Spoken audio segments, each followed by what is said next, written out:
Welcome to this edition of When the Biomass Hits the Wind Turbine, a discussion of sustainable living and what that means to you and me. I'm Jay Warmke. I'm Annie Warmke. You indeed are on this cold, blustery day, and today we're going to talk about the 10 solar innovations that will change the world, or this is the most disruptive technology in the history of mankind, and I do not say that lightly. I would prefer if you could just talk about how we can use solar to make this feel more like Jacksonville or Tampa, Florida. Okay, well, global warming's taking care of that for us, so we don't have to worry. Eventually here in southeastern Ohio, we'll have the climate of Atlanta, Georgia. We are having the climate of Atlanta, Georgia, and it sucks. If they have a foot of snow. All right, so we don't have a foot of snow. All right, so I'm doing the 10 countdown here, and these aren't really 10. in any logical order, since my mind doesn't really work in logical orders. But the first thing that we're dealing with, the first innovation, and some of these are going to be real geeky, and you're going to wonder why they are related to solar. I'm going to wonder, or the listeners are going to wonder. Well, probably both. But I'm sure. But they will not have the opportunity to contradict me in real time. Yeah. I get plenty of contradictions in well, they can join later. you at Solar Noon Tuesdays if they want to do that. Okay, so anyway, first one is efficiency innovations. And those of us who are involved in solar, we understand that solar is changing. The technology of solar is changing. In 1990, which isn't that long ago, 30 years ago. A lot of people weren't even born yet. They're always telling me that. Well, I know, but my shoes, I got them in 1987 or something. So, and I still have. You're not kidding either. So anyway, so solar panels were about 10% efficient, which basically means that of all the energy that hits a solar panel that's enclosed in the sun, that's encapsulated in sunlight, only about 10% of that was turned into electricity. The rest of it, 90%, is either reflected off or it's changed into heat. By 2020, today, the average solar panel is about 20% efficient. So they've doubled in efficiencies, and we're really looking at a 30% efficiency on average within 8 or 9 years for sure. And that may be conservative. How about if you explain what efficiency means? Well, I just did. It's the ability for it to transfer sunlight into electricity. How much of the energy that's available gets transferred into electricity. So that's the efficiency, and there are a lot of reasons for it, but solar panels are only about 16% of the total cost of your installed system. But the reason it's important is the more efficient it gets, the less of all the other stuff you need. So if I can install a system with 5 panels and get the same amount of energy as it used to take 10 panels, now I need less racking, I need less bolts, I need less wire, I need less of everything.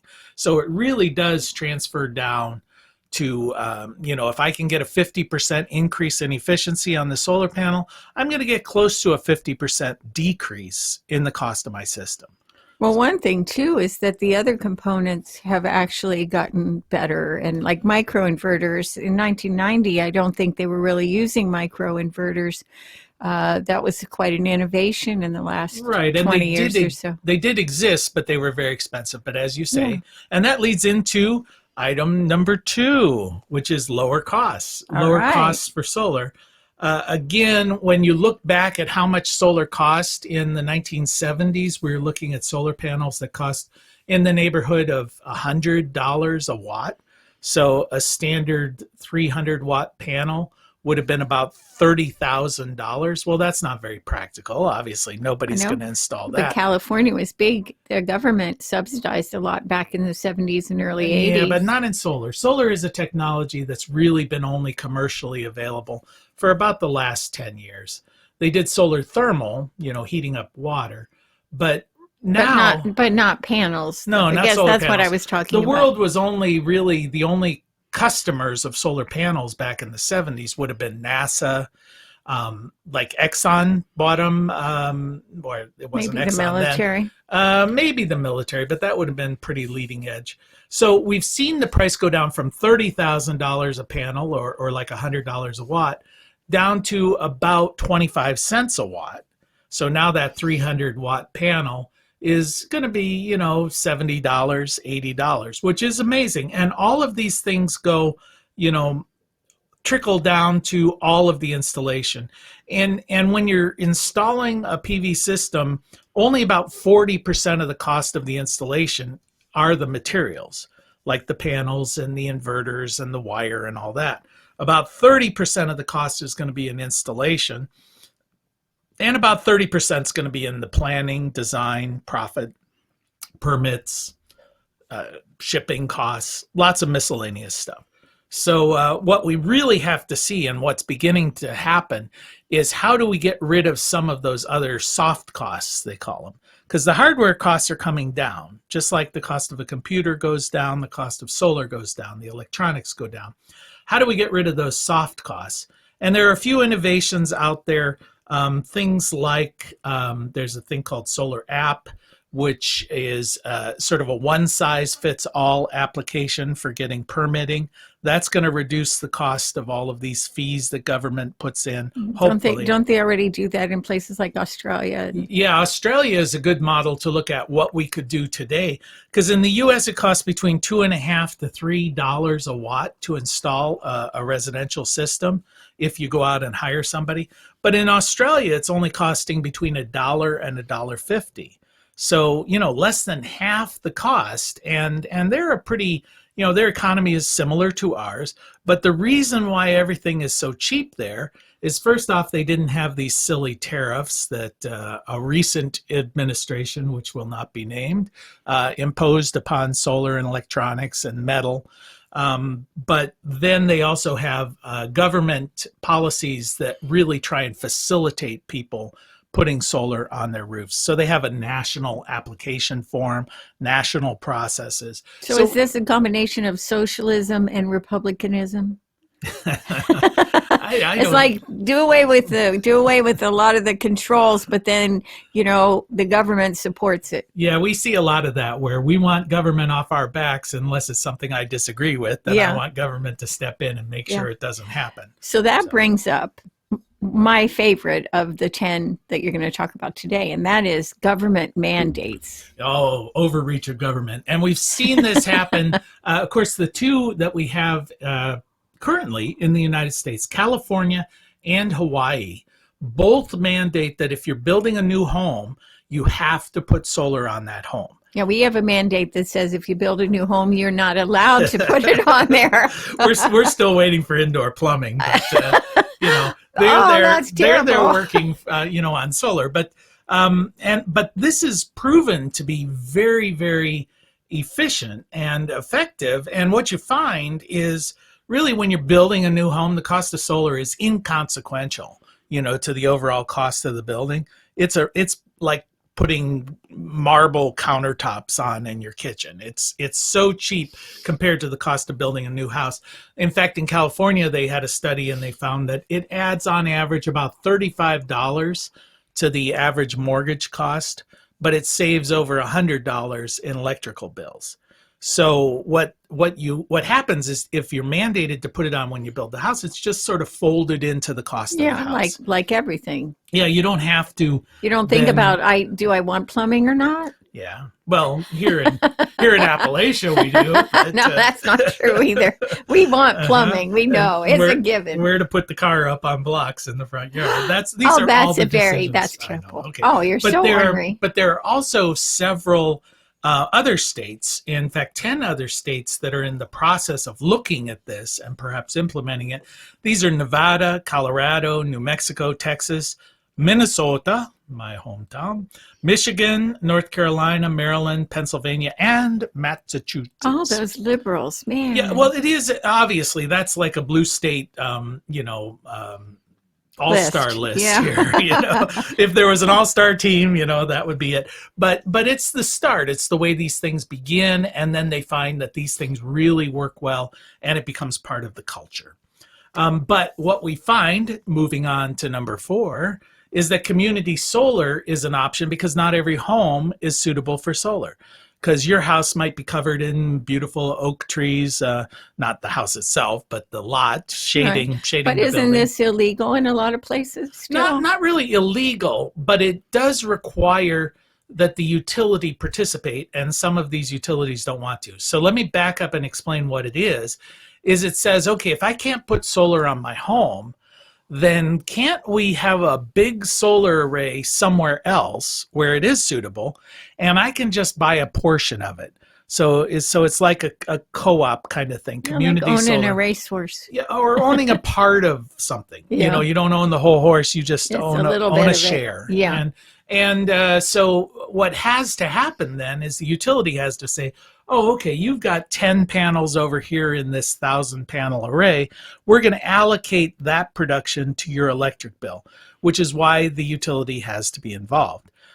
If they're not willing to be involved, then it's You're not out going of to luck. happen. Yeah. But some states like Minnesota said, hey, if you want to be a utility in our state, you've got to do this.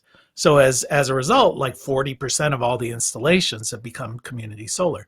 And From existing utility companies. Yeah, and in fact, a lot of utilities are finding that it's good business for them, because instead of them having to finance a solar array to add to their generation portfolio, they just go to their customers and say, hey, you want to pay for this thing we're going to build?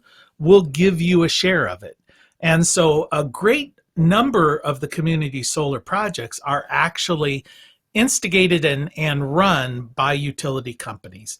And to give you a sense of how this is growing, in 2010, which is only 10 years ago, there was one community solar project in the United States. Now there are more than 1,000, and they're anticipating that over the next 5 years, we'll see enough community solar installed to power 650,000 homes. But none of those are going to be in Ohio, are they? Oh, no. They will. I mean, we're seeing some of the co-ops. You know, you already have a co-op, and if they want to do a community solar project, they just go to their members. It's already a membership socialist little organization for that's the theory. all us country That people. is the theory. Yeah, but then they can say, okay, well, we don't want to finance it. We don't want to get ourselves in debt over this, but we'll sell subscriptions, and once we've got enough people, we'll build the thing. Mm-hmm. And then their customers will pay for their solar. And we see this happening all over the place. And Ohio is going to be no different. The thing that's discouraging, though, is that our co-op is still writing openly in their monthly magazine against solar. Yeah, well, we got to slap them around a little bit, but we'll get them. They'll come begging grudgingly into the 19th century. I hope I live to see it. All right, so number five is variable pricing. Now we're really getting into the geek. Oh, what's that mean? Well, basically what it means is currently when you buy your electricity, you typically pay a set price for the electricity. So you're paying 12 cents a kilowatt hour, whether you use it at 3 in the morning or you use it at 3 in the afternoon. It doesn't matter how much it costs. But for the utility, it matters a great deal when that power is being used, because they run their low cost, high volume power plants when there's what they refer to as base load. But then when all of a sudden there's a spike in demand, like everybody turns on their air conditioners on a hot August afternoon, the cost of their electricity just goes through the roof. They've got to turn on power plants that are more expensive to run. They've got to bring in more people and pay them time and a half. They've got to buy power on the open market. So they're often paying more for it than they're selling for it. So they're getting into a variable pricing model where they say, depending on when you use the power, we're going to charge you different prices for it. So if you use power in the middle of the night, we may charge you only 6 cents a kilowatt hour. But if you use power in the early evening when everybody's using power, we're going to charge you 25 cents a kilowatt hour. And what that does is it begins to change people's behaviors. So they say, well, I don't really care when I run my dishwasher. Why don't I set it to run at 2 in the morning when it's cheaper to run? Or when I want to heat my hot water, or when I want to charge my electric vehicle. All of these loads are not necessarily time dependent, but we don't care. We don't pay attention to when they're running because, it just, we get charged the same amount one way or the other. Well, I'm going to interrupt you because here is our little break. Okay. I'm rambling here, but I want to remind everybody that you're listening to When the Biomass Hits the Wind Turbine with Jay and Annie Warmke, reminding you it is indeed the end of the world as we know it. And thank God. Thank God. Okay, so I'm only with number 5, and we're right at the break. But I want to say that one of the things that seems to hold hope for some real cultural change would be the variable pricing, because we know psychologically from studies that when people have more awareness about their behavior, for example, what something costs, Sure. They will change their behavior to Yeah, they certainly work will. with that. Especially if it's in their financial interest. Yeah. Which brings us to the next one, I know, number but 6. before you go there, I'm never going to get through 10. I wonder what you think are the long-term ramifications of this. It's going to change the world as we know it, and thank God. Oh, All right. man, a smart aleck in every crowd. All right. So the next one, number 6, is battery technology. And this should really not come as a surprise to anybody. But what we've seen is a growth of lithium-ion batteries, which personally I think is a bridge technology. It's going to get us through the next decade or so, but something else better is going to supersede it. But we've seen the cost of lithium-ion batteries drop from $1,200 a kilowatt hour of storage just 10 years ago to $150. So basically 1/10, a little bit more than 1/10 the cost of what it was 10 years ago. And we're looking at it dropping to about $62 a kilowatt hour by 2030. So this has a lot of ramifications, but when you get into time of use pricing, if I've got a solar array and energy is abundant in the middle of the afternoon, but very expensive when the sun goes down from the grid, well, if I've got some batteries, I just store it and use it. So what I'm doing is basically shifting sunlight by a couple of hours. And by doing that, I've cut my electric bill dramatically. So if you look at that society-wide, it's amazing. It's amazing. So we see batteries not only being used. Yeah, we're seeing them not only being used like UPSs, like the power goes down, I still got power, but shifting loads and shifting them because of the way the utilities bill. What's a UPS? A UPS, an uninterruptible power supply. Okay. It's the thing that keeps your computer going in case the power goes out. Right. You science guys use all these acronyms. It's also a delivery service. I know that. I was thinking, wait a minute. Okay, so the next one feeds right into that, which is electric vehicles. Yeah. Yeah. Now, this is going to be something that everybody is going to notice, even those people who are living life unaware. But also maybe not even have an option. Well, you'll have an option. I mean, people keep cars for a long time. I mean, Well, and they're keeping them longer now. Sure, and because they're better. I mean, they've been better built, so they're going to last a bit longer. Like your old Chevy Love pickup truck that literally crumbled, as you're driving down the road. It helped you to watch the pavement. Yeah, you can see through the potholes. Hey, that was a good truck. So anyway, in 2015, which is only 5 years ago, there were almost no electric vehicles on the road. We're up to 5 million by 2020. They're looking at 100 million by 2030. Look at this progression, 0 to 5 to 100. And by 2040, 400 million vehicles. In fact, they're estimating by 2040, electric vehicles will represent about 35% of all of the vehicles on the road. So we're slowly moving, well, not so slowly, very quickly moving to an electrical transportation industry. I bet there'll be more than that, because I think there's a trend that people are driving less and owning less vehicles. They're moving to cities. They can't afford to have a vehicle. And so electricity may be powering lots of different kinds of vehicles, Sure. but I don't think we're going to have as many cars. Well, these estimates are from Bloomberg, and experts are wrong about pretty much everything. So we'll see how that plays out. But it's interesting. Not only is it going to change the transportation industry, moving it in large measure away from oil to electricity, whatever form we get electricity, and that's increasingly moving to solar and wind. But there's also this thing known as V2G, vehicle to grid, or V2H, vehicle to home. So if you wanted to incorporate batteries into your solar array, Well, why not drive them? Use your electric vehicle as your battery backup. So that, let's say you're at home, I use that scenario where sunlight is available, energy is cheap in the middle of the afternoon, but it becomes more expensive in the evening when the sun goes down.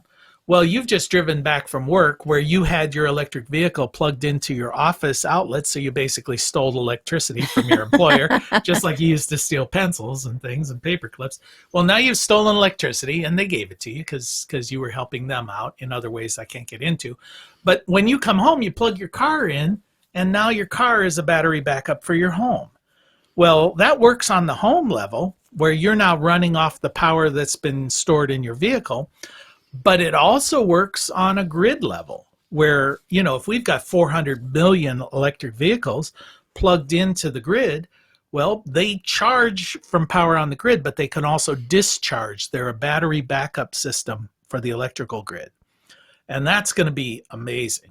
That's going to change everything. But again, there's so many changes between now and then, in that we may not even need to plug in. The car may be able to generate its own energy or gather energy as it drives. I mean, there are so many innovations. And one of the exciting things that's happening right now, even just in the last, with the change of administration in this country, is that we are going to walk more towards those kind of innovations because the government's going to invest in people and research and those kinds of thinking because we have to conserve. Well, I wouldn't lay it all on the government. I think the industry is going to find there's an advantage.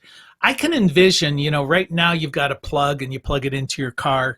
And it's plugged into your home. And that's a little bit cumbersome because different vehicles, like Tesla's plug doesn't match other people's plugs, just like Apple doesn't match, Android phones and all of that. But I could see a time in the not too distant future where you have charging parking spaces and you just simply pull up and then energy transfers from the undercarriage of the vehicle. Thought. What a horrible thought. Well, not really bad unless you lay down in this parking spot. Electricity. Yeah, but it's very low level and very short distance. So we already have that with your phones. You can set your phone on a little charging pad. I know it. And it'll charge it up. Well, why not do that with cars?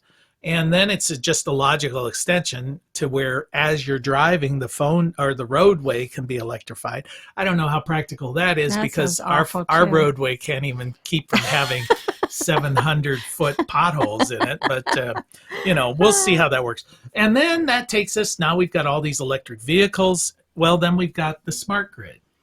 And the smart grid is envisioned that let's make this grid that was essentially the same as it was developed by Thomas Edison. It really hasn't changed in 100 years. We've updated a little bit, but it really has not changed dramatically. And let's make it smarter. Right now, all the grid has ever focused on is reacting to loads as they happen. When someone turns on a light switch, you've got to provide power. That's right. There's the emergency, race in there and get the electricity on. But now we've got people generating their own power, and it's integrated into the grid. So we've got power management as well as load management, and we've got the advent of little islands of opportunity. Then you've got variable pricing, where you say, okay, I want to manage the loads to better correspond with the available power. So if you're relying on solar, you want things to run when the sun is shining, and you don't want them to run when it's not. If you're relying on wind, you want things to run when the wind is blowing, not when it's not. And then you've also got the technology improvement of long distance transmission. So we could literally, if you were to send power from Iowa, a wind farm in Iowa, to New York City, well, you're only going to lose about 4 to 5% of the energy, getting it all the way from Iowa, halfway across the country. You lose that much getting it from your local transmission station to the outlet. So long distance transmission of electricity is very, very practical. In fact, people always say about renewable energy, the sun doesn't always shine and the wind doesn't always blow. And I always say, yes, it does. Somewhere, Mighty Casey, the wind is blowing. So you can transfer it over great distances if you need to. So think of it like the internet, right? Do you care if the file server that you're connected to is in Australia or in Columbus, Ohio? It doesn't matter. The amount of transmission time involved is static. The costs involved are static. It's transparent to you, so you don't really care where your energy is generated from. Okay, we're coming down to the last two. Bum, ba, da, bum, right? So item number 9 is sort of a variation on this, is the emergence of microgrids. And microgrids are sort of smaller pockets if you think of energy and usage. So if you think of your home, and now I put a solar panel on my home or a solar array on my home, now I'm kind of my own little world of energy. I'm connected to the grid, but I'm in my own little world too, if I need to be. Well, why not expand that to a college campus? Let's say this is being recorded at Ohio University. Well, Ohio University could have their own generation source, solar, hopefully, and then they can supply their own needs, but they're connected to the greater grid. Sort of like a local area network connected to the internet. And everybody supports everybody. Yeah, well, you're self-sufficient. Right, but if you need a backup, you got an insurance policy. Right, and there's no need to expand the grid as much as we've had to in the past because you're only dealing with the over-under. You know, if Ohio University needs a little bit of electricity, it's going to come from the grid. In the past, all of it's come from the grid. So you've reduced the load on a grid that's already taxed. Then, number 10, dun, dun, dun, dun. Virtual utilities. Oh, man. So the utility of the future will look more like Facebook than AEP. We think of a utility as they've got power plants, they've got distribution lines, they've got transmission lines, and then they've got a billing department, right? Well, and boy, do they have a billing department. So anyway, so they're kind of vertically integrated. Well, if I can buy access, let's use Apple as an example. If Apple can buy access to the grid, then if I'm generating extra power from my array, I can sell it through Apple's marketplace to anybody out there. So Apple could very quickly become the largest utility in the country or in the world, having no ownership of any infrastructure at all. Just like corporate America. Well, yeah. I mean, we've seen that with Facebook, with Google. I mean, yeah. Obviously they've developed some infrastructure, but they originally came from just selling air, selling ideas, yeah. selling nothing. All right. Well, speaking of selling nothing, we've come to the end. You've been listening to When the Biomass Hits the Wind Turbine with Jay and Annie Warmke.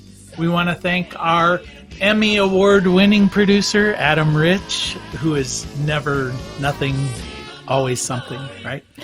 And thank you for spending just a little bit of time with us. And as your grandmother hopefully told you, the secret to a happy and sustainable life is... play nice with others, clean up your own mess, and Jay, you've got to eat more vegetables. It's winter. Till next time. Bye-bye. Blossom in the night, though the stars dancing in the twilight. Soon we'll be together, all will be revealed. Mother will sing and the children will be